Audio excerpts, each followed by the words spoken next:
It is hard to believe it is already November. It's already been 11 months of me doing these updates here in YouTube. So for those of you that have been along for the ride of me doing these truck updates for almost a year now, thank you. But we're gonna do our overview of the maintenance I did, modifications I made, and then miles I've driven, not in that particular order, but we're gonna go through that on the truck. Did a lot. November has been a busy month, and I'm gonna be doing quite a bit of traveling. So we have a few things to go through on both the maintenance and the modification side of things. So we're gonna jump in. All right, for those of you interested in the mileage of my 2019 Super Duty, we are at 118,111.8 miles. Since getting back to Denver in, when was that? I did a huge road trip across the country, got back to Denver in September or early September, and haven't done a bunch of driving over the last few months. Been staying pretty local. I did drive to Virgin, Utah from Denver, which was, 1,200 mile round trip, but the truck has only been driven about 5,000 miles over the last couple months, 2 months. So she's been taking a nice rest. We have a big trip driving out to the East Coast and doing a kind of a big loop going down to Asheville, and that trip will be about a full 5,000 miles in like less than 3 weeks. So that'll be a big pull. Excited to do that.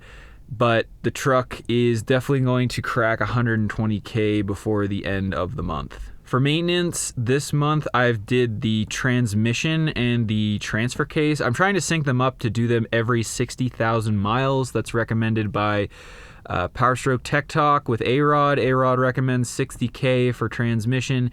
He did say 100K for transfer case, but the transfer case is only 2 more quarts. So I just buy I bought 17 quarts of the AMSOIL automatic transmission fluid that's spec for Ford, and I just did both because I was down there. And so did the transmission filter, inspected the gasket on the transmission. Gasket looked fine, so it's reusable, so I just threw it on back up there.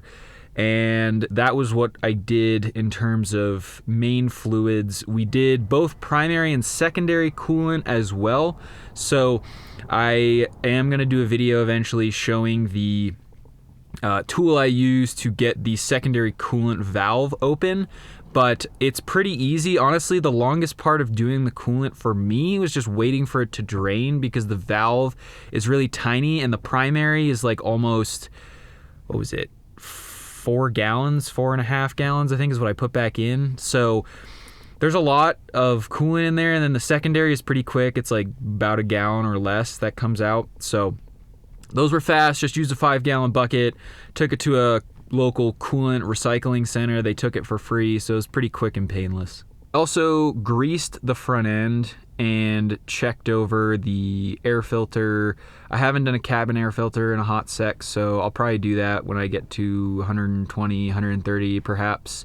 I'm going to be due for an oil change in about 500 miles, so I'm going to try to do that next week before we leave on our big November road trip.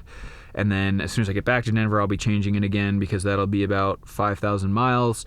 So oil change will be upcoming this month, but you could add it to November's list. So in total, we've done the transmission, the transfer case fluid, we've done the primary and secondary coolant, drain and fill. I don't flush, just drain and fill. And then I'm going to be doing an oil change, tire rotation, and then greasing the front end. So November was a pretty busy month for maintenance. For the one that is everyone's favorite, modifications. So it kind of goes with maintenance, because I was having a lot of death wobble and steering issues, and I feel like I'm going to be known as the guy that just complains about death wobble in every video, because that's kind of been the vibe for the last 5 videos, is me talking about front end play and whatever.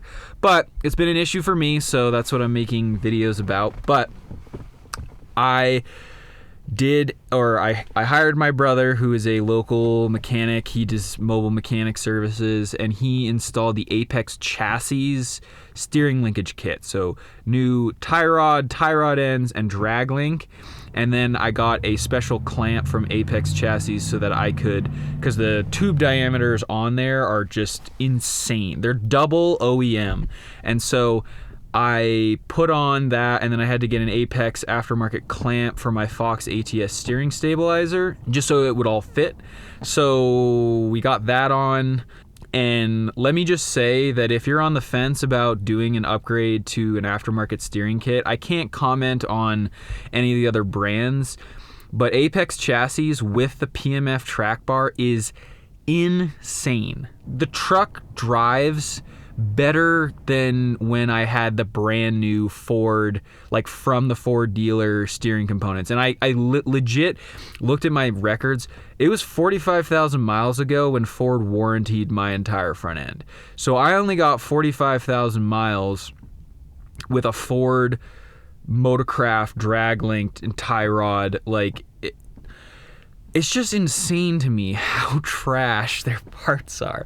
And, that was having the dealer do the alignment. I got several alignments since then.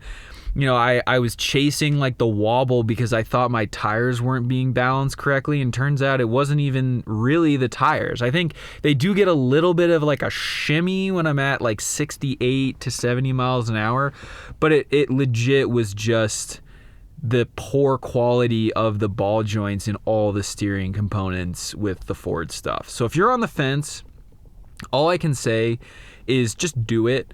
It's a lot of money. Like, the Apex kit is not cheap, and the PMF like track bar is not cheap. Like, it's like $2,000, but that stuff will improve your driving experience dramatically. And I wish I had done it sooner, honestly. I mean, it was kind of nice to have Ford warranty my front end, but it was really just putting a Band-Aid on it and kind of kicking the can down the road. If you're going to keep your truck for a while and you're not planning on selling it anytime soon, I would recommend just swapping out the OEM stuff immediately for an aftermarket kit that will stiffen it up and, just make your steering awesome. All right, so that was miles, maintenance, modifications. We went through it all. Let me know if you have any questions about the truck or about any of the stuff I've done. I'm hoping now that I have done a lot of the steering stuff, like basically the only thing I haven't replaced in my truck in terms of steering is the steering box. And I don't think those usually fail, so I'm gonna run that for a while. Eventually might do a redhead steering box because I do like taking this thing off-road, and I think it would just add to the longevity of the truck. I'm hoping going into next year that I'll be able to do a bunch more engine bay modifications, like doing some pusher cold and hot side pipes, doing a pusher intake, so doing some stuff that like will make the engine look pretty and give me some more power, or not more power, but throttle response and fuel economy and stuff like that. So thank you for watching. Appreciate you checking out the channel. And as always, please feel free to reach out in the comments if you have questions or comments, or you think I was wrong about something. I love chatting with people in the comments. I try to respond to every single one of them. So yeah, reach out and we'll have a chat. Thanks for watching. We'll see you next time here on PowerStroke Maintenance. Cheers.